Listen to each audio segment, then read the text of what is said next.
What was it like working on Scream? Probably one of the most exciting things for me is how it happened. Right at the beginning of '96, my classmate and friend from Northwestern University, just outside Chicago, she was Wes Craven's assistant at the time, and her name is Julie Plec, Plec, and she went on to become a producer of the subsequent Scream 2, 3, and 4, and she's now a huge TV creator, showrunner, executive producer. But she called me randomly, like on a Tuesday, and she goes, "Nancy Ann, how tall are you?" And I said, "I'm 5'7". And she said, "That's perfect." She said Wes would be screen testing 5 actresses for the lead role of Sydney, and that the average height of the 5 actresses that were being brought in was 5'7". So she said, "It'll be great. You'll be the female stand-in. They'll have a male stand-in for Skeet." And Julie was like, "And we'll pay you $75." And I was like, yes, because I think I was still 22. I was still 22 at the time because I moved straight to LA. But yes, I was like, $75. So they had it on that Saturday. And I went, it was somewhere in the valley, if I remember. All of this is if I remember correctly, because it's been 25 years. But I think it was in a big warehouse space. And the first half of the day, like Wes was there, 2 of his producers, Kathy Conrad, his producing partner, Marianne Madalena, Lisa Beach, the casting director. And so I chose, since they didn't really need me the first half of the day, I just wanted to make sure I wasn't in the way. And so I stood behind Wes Craven. I mean, not right behind him, but can you imagine, like blowing on him? Hi. But he had a good view of his monitor, and then the 2 scenes beyond the monitor. And the 2 scenes that the actresses were being asked to do was the first scene where Skeet crawls in through the Nev Campbell's window, that bedroom scene with the little top of the nightgown action. And then the second scene was the scene where the killer calls Nev Campbell for the first time. Yeah. So it was fun watching. They had 5 actresses. So about the first 3 went, and they were all different actresses from movie, TV. And Nev was one of the 3. And she actually was so sweet. Wasn't looking for anyone to talk to me, but she had a little bit of waiting time. And I don't even remember what she said to me, but she was just really sweet, down to earth. And each actress they were staggered so that they didn't know who else was auditioning.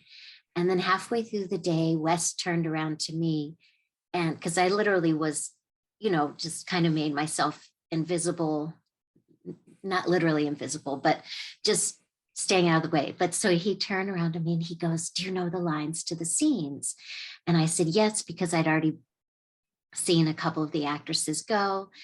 And he gave me a little script just of the scene itself. And he went to check on one of the actresses. And when he came back in, he wanted me to do the Sydney role and then the male stand-in do Skeet so that he could tweak the lighting and the camera.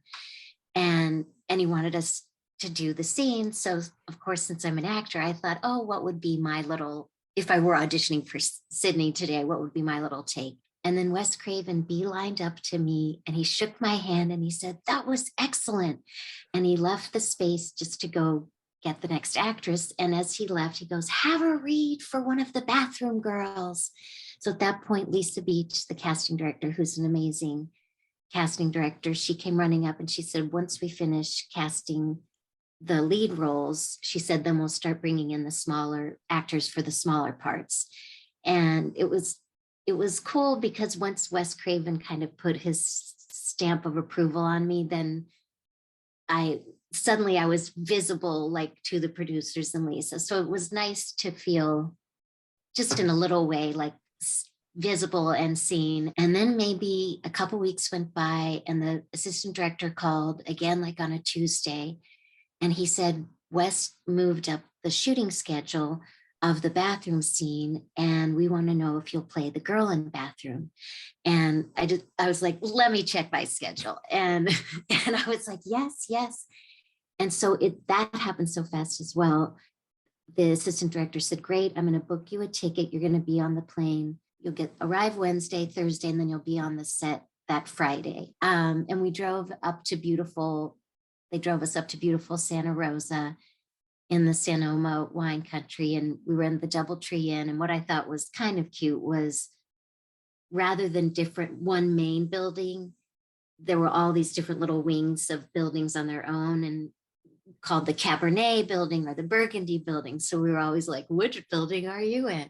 Finished hanging out. We went into the cheerleaders.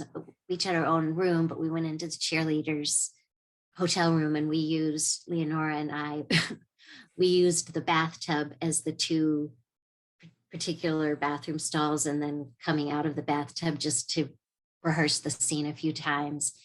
On the set the next day, she had me come, we had our own little trailers. She had a ginormous trailer, so she had me come. I had a little, whatever, it's like a little walk-up place with the toilet and a counter. So when she saw that, she was like, come hang out with me in the trailer. And we got to spend time together. And then they had just finished shooting Henry Winkler, the principal death scene, where he gets stabbed. And I remember, of course, I loved Happy Days, Fonzie, and seeing him growing up. So when I first saw him, he had on this principal business shirt with all bloody. And I was like, nice shirt. And he couldn't, and then I was like, oh God, why did I just say that? And then he stayed and had lunch with us. For some reason, again, I could be totally wrong, it felt like the bathroom when I walked in was all four walls. And then I feel like they took the bathroom mirrors out, the cheerleader and my bathroom mirror, to shoot like wide shots of us coming out of the stalls. And I only have one close-up that Wes Craven could really pull from, because when they were first doing they did lead the cheerleaders close-ups. And then when they were doing mine, Wes came into the bathroom and he goes, Nancy Ann, you look grotesque. And I knew, he said, it looks like you're playing to a Broadway theater of like 1,000 people. And I totally knew, I was dying laughing on the inside, but I totally knew not dying laughing, but I like the director being very blunt, and I knew exactly what he was talking about. And then he just kept saying, shave it, shave it, shave it. When we were exiting the stalls, they didn't like how loud the bathroom door was bamming closed. And so they put a crew guy behind me straddling the toilet, and then a crew guy behind the cheerleader straddling her toilet, which meant there wasn't much, then there was barely any room for me. So I remember the crew guy holding me back by my little purple shirt so that I wouldn't make the door kind of wave open. So that was very unexpected, but I was grateful we didn't end up on the cutting room floor, because they first invited us to a cast and crew screening. So we had before the cast and crew screening, we had the wrap party, and they flew me back up for the wrap party. And that was so fun, because then we were around all of the cast, and Leonora, because she and Skeet were so close, and Leonora had spent so much time up on the set, she was had become close with Courtney Cox and Nev and Matthew Lillard, the whole gang. So when I arrived to the wrap party, I came by myself, or I showed up by myself. I was with Julie. That was really exciting, because I feel like there was a jazz band, and when the jazz band ended, David Arquette got up on stage and he was like emceeing, and I feel like Nev was doing like flamenco dancing. And the thing that made my jaw drop is Courtney Cox is a really good drummer, and there was a drum set really? on there from the band. And so she started drumming. I think she put her hair in a ponytail.